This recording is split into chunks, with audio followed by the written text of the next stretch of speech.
Order by clause means arranging something in ascending और descending order, यानी कि sorting का काम करता है। एसक्यूएल का जो टेबल है आपका, आप उसको असेंडिंग में सॉर्ट करना चाहते हैं या आप उसको डिसेंडिंग ऑर्डर में सॉर्ट करना चाहते हैं, तो उसके लिए हम ऑर्डर बाय क्लॉज यूज करते हैं।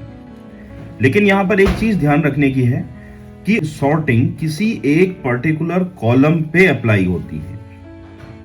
जैसे आपने कहा स्टूडेंट टेबल है, और स्टूडेंट टेबल में मैं एज वाइज स्टूडेंट्स को सॉर्ट करना चाहता हूं। Select star from student order by age. Order by clause by default ascending order में सॉर्ट करता है, लेकिन अगर आपको डिसेंडिंग ऑर्डर में सॉर्ट कराना है तो सेम कमांड को आप लिखेंगे, वहां DESC कीवर्ड एक लग जाएगा फॉर डिसेंडिंग के लिए। जैसे मैंने आपको बताया कि बाय डिफॉल्ट असेंडिंग होता है, लेकिन अगर असेंडिंग के लिए भी आपको कीवर्ड लगाना है तो that is ASC। Group by clause जो होता है वो किसी भी कॉलम कैटेगरी के अकॉर्डिंग ग्रुपिंग करता है रिकॉर्ड्स की।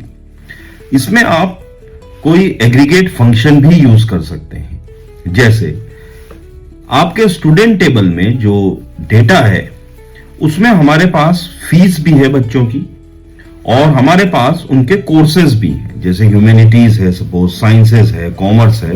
अब आप कहते हैं कि हमको कोर्स वाइज फीस का टोटल चाहिए कि ह्यूमैनिटीज वाले बच्चों की फीस कितनी है, साइंस वाले बच्चों की फीस टोटल कितनी आती है, कॉमर्स वाले बच्चों की टोटल फीस कितनी आती है। वहां ग्रुप बाय कैसे यूज करते हैं, जैसे आपने लिखा सेलेक्ट सम, ब्रैकेट में आप लिख रहे हैं फीस, तो select sum fees from student group by course. तो इसमें क्या होगा कि कोर्स वाइज वो करके देगा फीस का टोटल, कि भाई पूरे साइंस के बच्चों की फीस टोटल इतनी आती है। कंडीशंस दोनों क्लॉजेस में यूज होती हैं।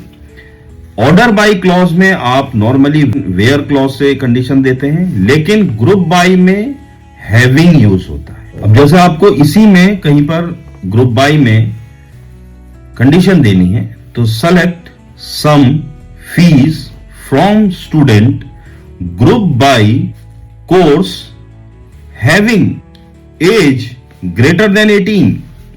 अब इसमें ग्रुप तो कर देगा, लेकिन उन्हीं बच्चों को पकड़ेगा जिनकी एज 18 से ज्यादा हो। तो यहां पर जो कंडीशन लगी वो वेयर से नहीं लगी, वो हैविंग से लगी।